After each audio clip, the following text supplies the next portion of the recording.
As part of their Player Development Initiative, or PDI, US Soccer has introduced the Build-out line for players in the 9U and 10U divisions.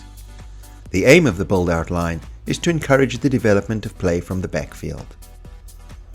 The Build-out line only impacts the game in 3 situations: when the goalkeeper has the ball in his or her possession, for goal kicks, and for determining whether a player is in an offside position. It does not impact play for free kicks. Build-out lines should be drawn on the field midway between the halfway line and the top of the penalty area.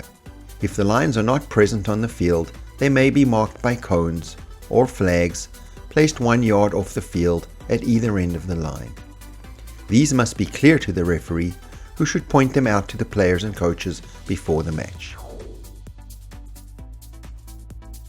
When the goalkeeper gets possession of the ball in his or her hands, the opponents must begin to move behind the build-out line. Remember, in AYSO, goalkeeper possession includes cases where the goalkeeper has his or her hand on the ball while it is on the ground. The goalkeeper may play or pass the ball to either side of the build-out line. As soon as the ball has been released by the goalkeeper, the opponents may cross the build-out line. This includes placing the ball on the ground.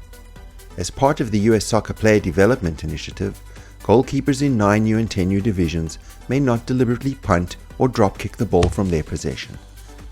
If the goalkeeper deliberately drop kicks or punts the ball, an indirect free kick should be awarded to the opponents at the spot of the offense.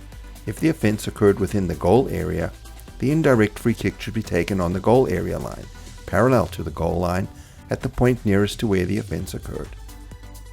If an opponent crosses back over the build-out line before the ball is released by the goalkeeper and then gets involved in play, moves to gain possession of the ball, or interferes with play, the referee can stop play and award the goalkeeper's team an indirect free kick on the build-out line at the spot where the opponent crossed back over the line. As soon as the goalkeeper gets possession of the ball in his or her hands, the opponents must move behind the build-out line. Goalkeepers may throw the ball, roll the ball, or place it on the ground so it can be kicked by them or a teammate. As soon as the ball has been released by the goalkeeper, the opponents may cross the build-out line. This includes placing the ball on the ground. If an opponent crosses back over the build-out line before the ball is released by the goalkeeper and then gets involved in play, the referee can stop play and award the goalkeeper's team an indirect free kick on the build-out line at the spot where the opponent crossed back over the line. Referees should not begin their 6-second clock until all the opponents have moved beyond the build-out line. The goalkeeper is permitted to release the ball from their possession before the opponents have moved beyond the build-out line. However, if the ball goes directly to an opponent, play continues. The goalkeeper may play or pass the ball to either side of the build-out line. The goalkeeper may not punt or drop kick the ball from their possession. Referees are encouraged to clearly indicate that opponents are to go beyond the build-out line, and referees should use their voices to stop offences on both sides. Note that players should not be cautioned for any offences relating to these rules. For goal kicks, the build-out line plays a similar role. Once the referee signals for a goal kick, the opponents must begin to move beyond the build-out line. The player taking the goal kick may kick the ball to either side of the build-out line. The kicking team may take the kick before all the opponents have crossed the build-out line, but if the ball goes directly to an opponent, play continues. The opponents may only cross back over the build-out line once the ball is back in play. The ball is back in play when it is kicked and clearly moves. Note, this is new for 2019. If an opponent crosses the build-out line before the ball is back in play and interferes with the goal kick or gets involved in play, the referee should stop play and have the goal kick retaken. Once the referee signals for a goal kick, the opponents must move back behind the build-out line. The opponents may only cross back over the build-out line once the ball is back in play. The ball is back in play when it is kicked and clearly moves. The goal kick may be taken before all the opponents have crossed the build-out line, but if the ball goes directly to an opponent, play continues. The player taking the goal kick may kick the ball to either side of the build-out line. Referees are encouraged to clearly indicate that opponents are to go beyond the build-out line, and referees should use their voice to stop offences on both sides. Note that players should not be cautioned for any offences relating to these rules. In 9U and 10U, a player can only be in an offside position if he or she is closer to the opponent's goal line than the build-out line. In older divisions and in the laws of the game, a player can be in an offside position anywhere in the opponent's half.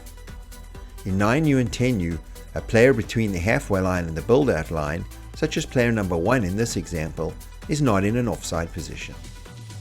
They can only be in an offside position if they are closer to the opponent's goal line than the build-out line. Player number 2 is in an offside position. Remember, it is not an offence for a player to be in an offside position. Here we see player number 2 between the halfway line and the build-out line, so he cannot be in an offside position. Now he is between the build-out line and the goal line, and he is closer to the goal line than both the second to last defender and the ball, so he is clearly in an offside position. Once again, here we see player number 2 is in an offside position. In 9U and 10U, the assistant referee need only move between the build-out line and the goal line, always staying in line with either the second to last defender or the ball, whichever is closest to the goal line. Heading is banned for all division players 11U and below or 12U and below for programs with single age divisions. Note that your section may have a stricter rule. In Section 1 and Section 10, heading is banned for all division players 12U and below for all programs.